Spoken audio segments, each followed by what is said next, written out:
자, 여러분 안녕하십니까?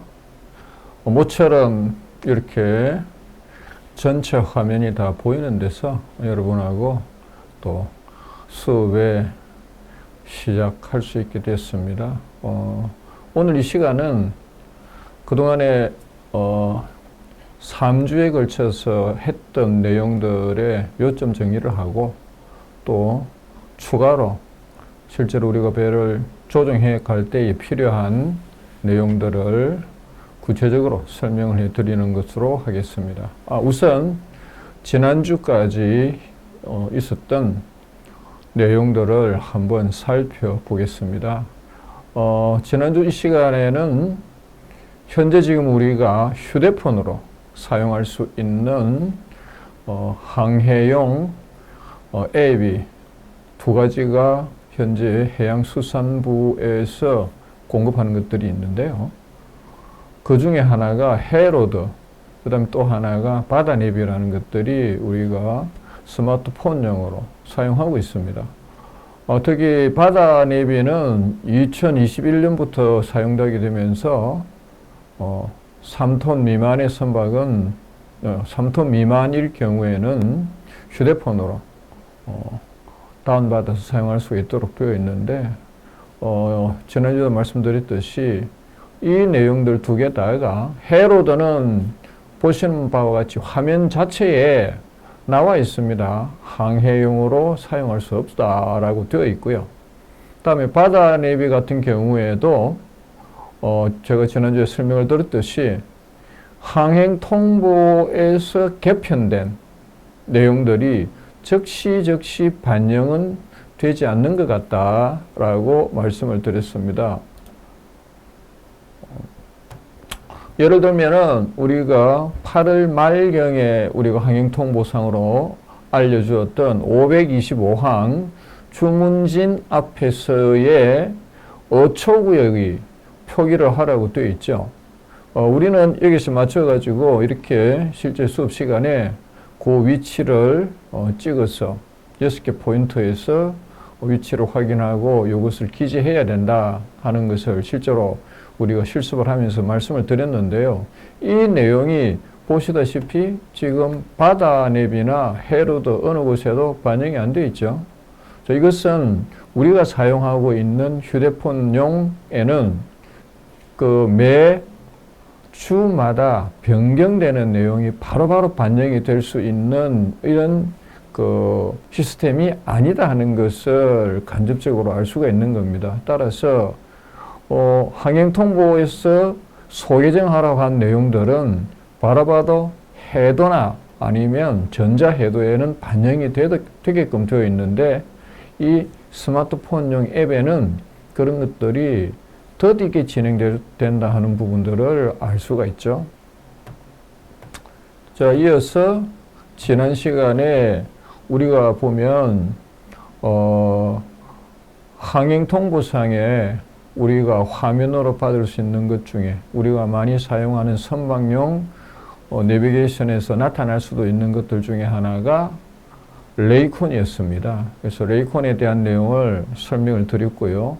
레이콘에서 나타나는 통보한 이 내용들은 레이더를 사용하고 있는 경우에는 레이더 화면에 이렇게 모스 신호가 나타난다 하는 말씀을 설명해 드렸습니다.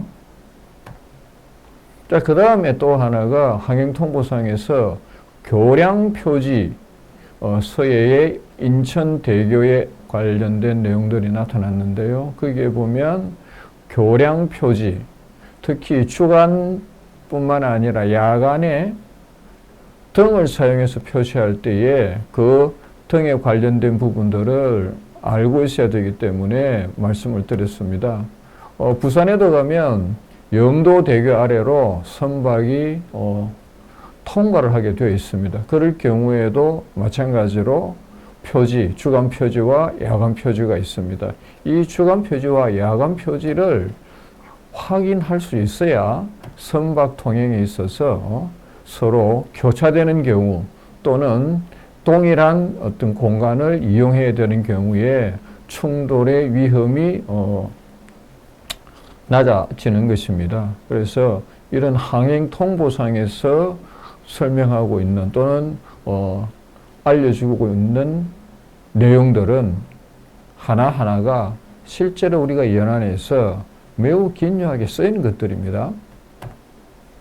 그래서 지금 도식화한 것과 같이 선박이 교량을 통과해야 될 경우에 왼쪽은 녹색 사각형, 오른쪽은 빨간 삼각형을 벗어나면 안 된다. 그 다음에 중심은 흰 동그라미에 빨간 세로선 두 줄이 있는 것을 센터로 본다. 라는 부분을 주간 표제는 명확하게 알고 계셔야 되고, 야간일 경우에는 등색으로 표시가 되기 때문에 등색이 있어서 다리의 기둥, 교각은 노란, 황색 불빛이 나온다. 그 다음에 센터는 흰색 불빛, 다음에 왼쪽과 오른쪽 끝은 한 개는 초록색과 빨간색으로 구간을 정해준다라는 것을 알고 계시면 됩니다.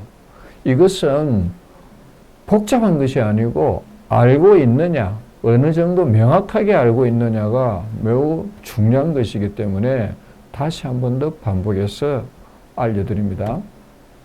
다음에 항행통보에서 MMSI, AIS가 부착된 항로 표지들 중에서 MMSI로 문자가 발송되는 경우가 있습니다. 이것은 해상이동 업무 식별번호라고 하는 것인데, 이것은 마치 우리가 휴대폰을 가지고 이동하면서 사용할 수 있듯이 선박에도 이러한 MMSI를 부여해 가지고 이 MMSI에서 보내는 문자가 화면에 표시되도록 되어 있습니다. 이것은 각 선박별로 별도로 번호 하나씩을 배포하게 되는데, 이것은 9단위의 숫자로 구성되어 있고, 그 중에서 한국 선박일 경우에는 440이 한국이라는 국적을 식별하는 것으로 부여가 된다 하는 말씀을 드렸습니다.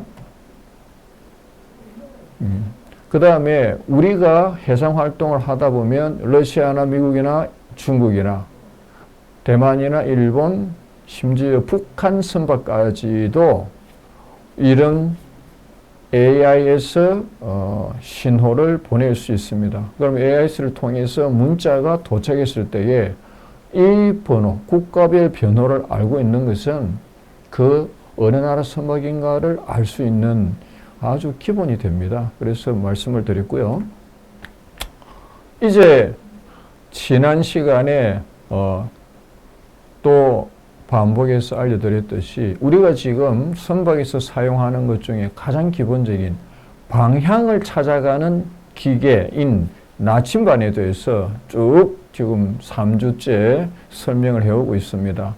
가장 연안 선박에서 많이 쓰고 있는 자석으로 만들어진 자석 나침반을 우리가 어떻게 현장에서 유용하게 쓸 수 있느냐 하는 부분에 대해서 상세하게 말씀을 드렸는데요. 그러다 보니까 자석 컴파스에서 가장 큰 오차를 발생케 하는 편차, 그 다음에 선박마다 가지고 있는 고유의 자차, 이 부분을 가지고 선박이 가고자 하는 방향으로 이동할 수 있으려고 하면 반드시 편차와 자차를 구해서 그 부분을 가야 하는 방향에 가감해 줘야 된다라는 말씀을 드렸죠. 그래서 주문진의 경우, 주문진 해상에서는 현재 2024년인 경우에 편차가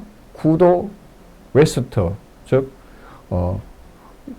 자석 기준인 자석의 북쪽이 주문진 지점에서는 서쪽으로 9도만큼 이동한 상태에서부터 카운트가 해야 된다.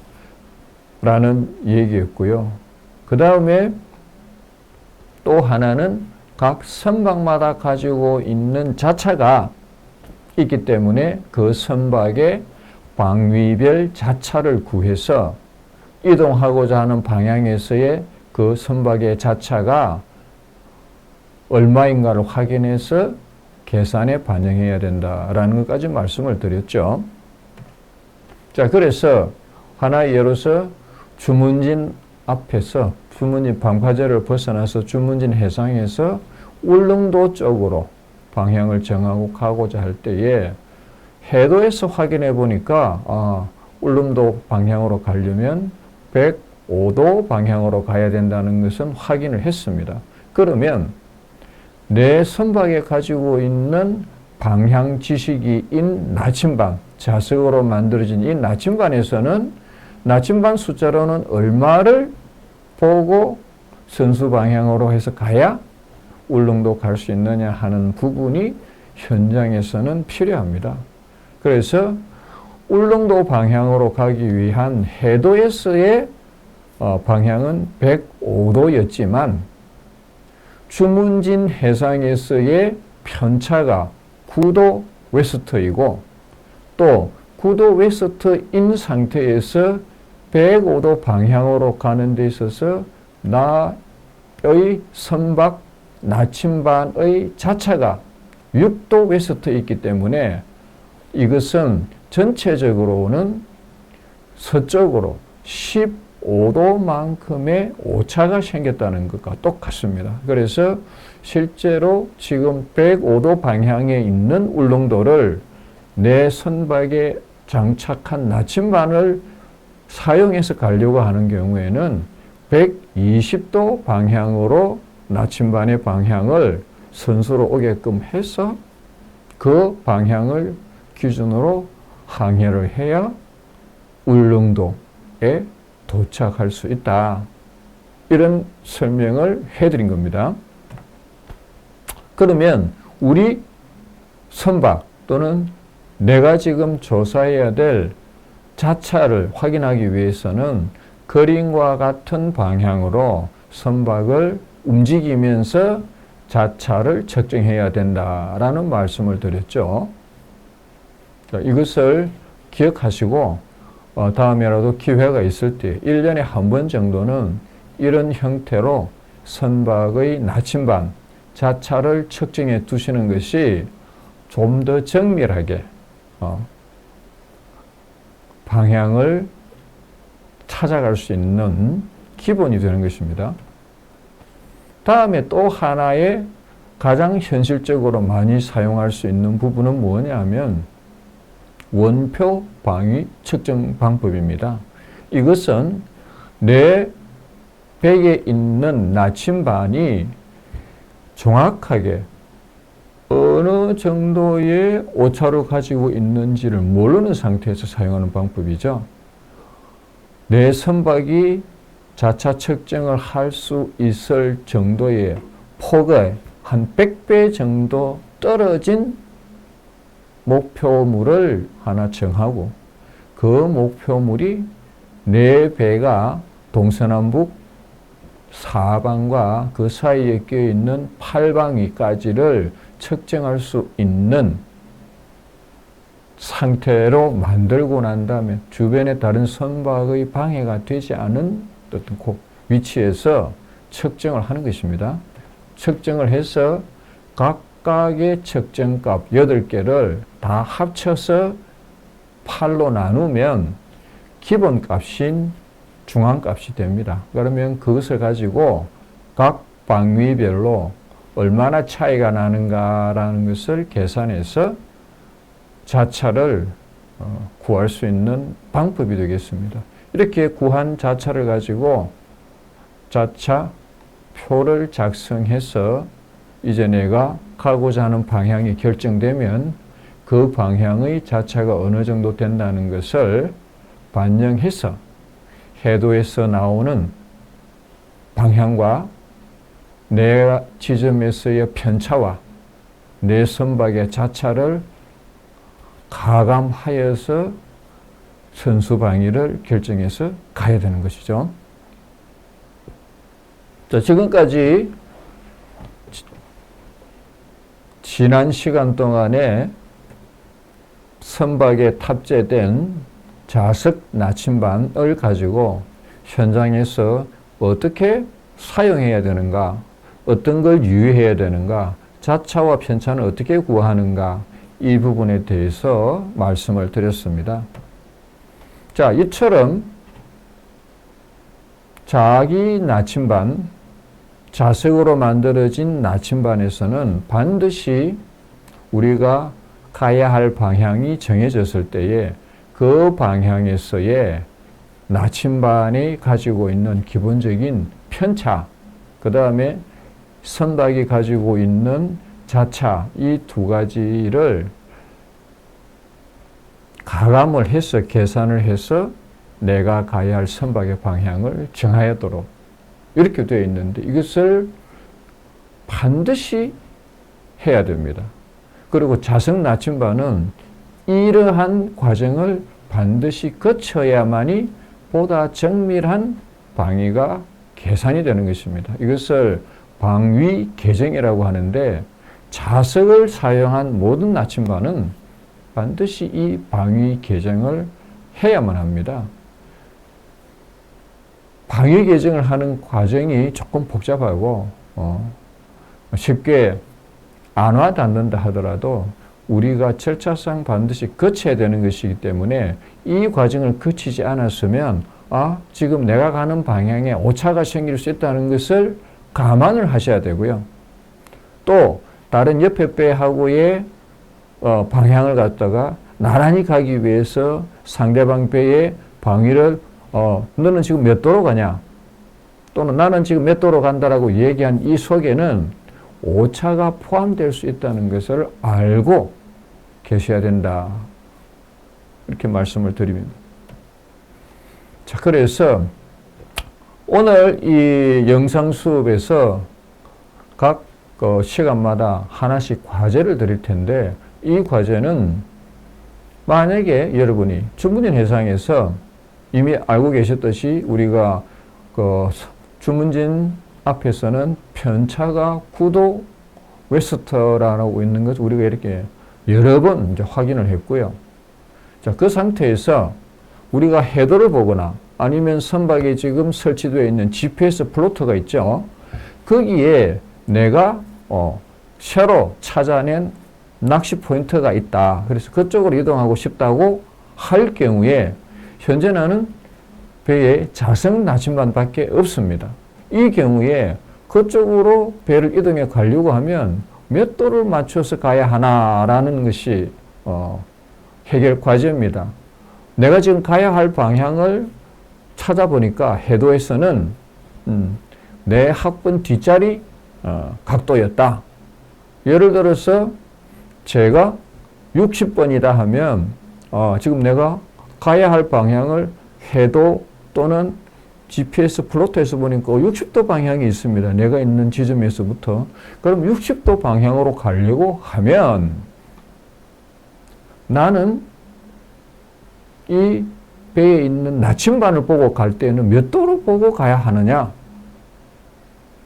단 그 나침반에서 내가 가야 할 방향으로 가려고 하다 보니까 거기에 이미 측정해 놓은 이 선박의 자차는 3도 웨스트였다는 겁니다. 그래서 여러분이 각자 자기 학번이 부여되어 있죠. 그 자기 학번에다가 현재 주문진 주변의 편차, 그 다음에 이 배의 자차는 그 방향으로 가니까 3도 웨스트가 나왔다. 그러면 나침반을 몇 도 각도로 보고 가야 하느냐라는 것을 계산해서 과제물을 제출해 주시면 되겠습니다. 이해하셨죠? 자, 이제 우리가 지금까지 계속 언급하고 있는 자기 컴퍼스, 마그네틱 컴퍼스라는 이 부분은 어떤 기본을 갖고 있느냐? 지구가 뿜어내는 자석의 성질, 자석 힘, 이걸 자장이라 그러는데요. 이 지구가 가지고 있는 자장의 방향을 남북 방향으로 가르치도록 만들어져 있고, 이것은 거의 수천 년 동안 과거 바이킹 시대부터 지금까지 꾸준히 개선 발전되면서 이용하고 있는 대표적인 방위 측정 기구이다. 이 말씀을 드렸습니다. 그래서 이 자기 컴퍼스가 가지고 있는 특징적인 것 중에 하나가 보시는 바와 같이 한 3가지 정도 요점 정리를 할 수 있는데, 첫 번째는 구조가 간단하다. 가격도 싸다. 그러나 편차와 자차를 가지고 있기 때문에 반드시 수정해서 사용해야 된다라는 것이었죠.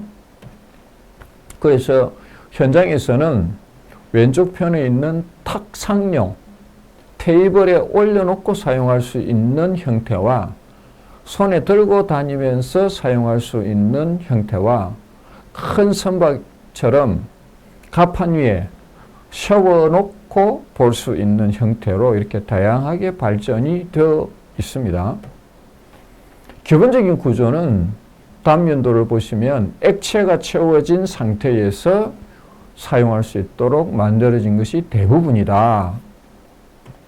그리고 전체적인 부품들은 보시는 바와 같이 나침반의 카드가 있고, 카드가 물에 뜰 수 있는 구조로 만들어서 사용하고 있는데, 나침반 아래쪽에 긴 막대 자석이 설치되어 있기 때문에 주변의 물체들은 자석에 반응하지 않는 물질인 황동, 알루미늄 이런 것들로 만들어져서 사용하고 있다. 요즘 같으면 이제 PVC 재질 같은 것으로, 아크릴 재질 같은 것으로도 만들어서 쓰기도 하죠. 그래서 이런 것들로 만들어서 컴파서의 기능에 방해가 되지 않도록 해서 쓰고 있다.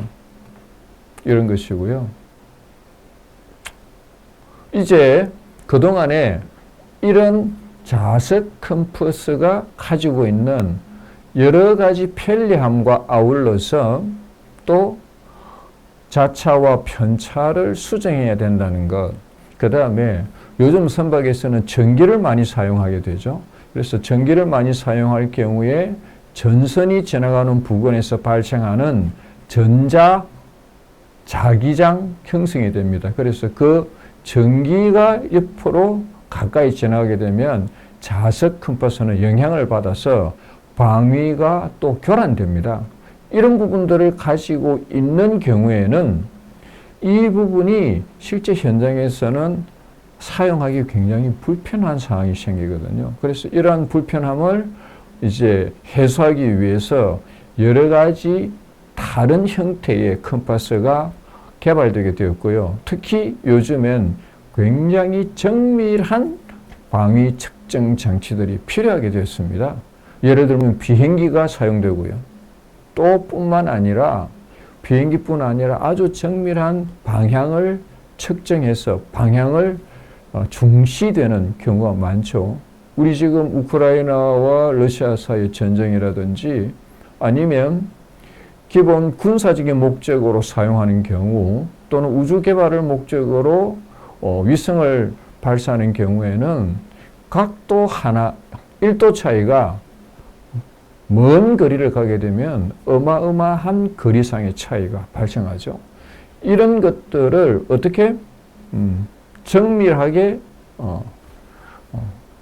맞추느냐 하는 부분들은 수많은 연구를 통해서 지금은 보시다시피 자이로 컴파스라는 새로운 컴파스가 이미 오래전에 만들어져서 사용하게 되었습니다.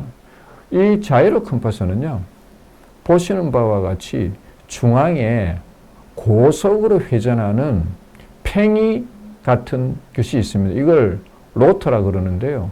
이 로터가 회전하게 되면서 아마 분당 2만 회전 이상을 해야 될 겁니다. 이렇게 회전을 하면서 계속 돌아가게, 움직이게 하면 저것은 바깥이 제 아무리 변동이 되어도 이 회전하는 팽이 자체는 일정한 방향만 가리킬 수 있습니다.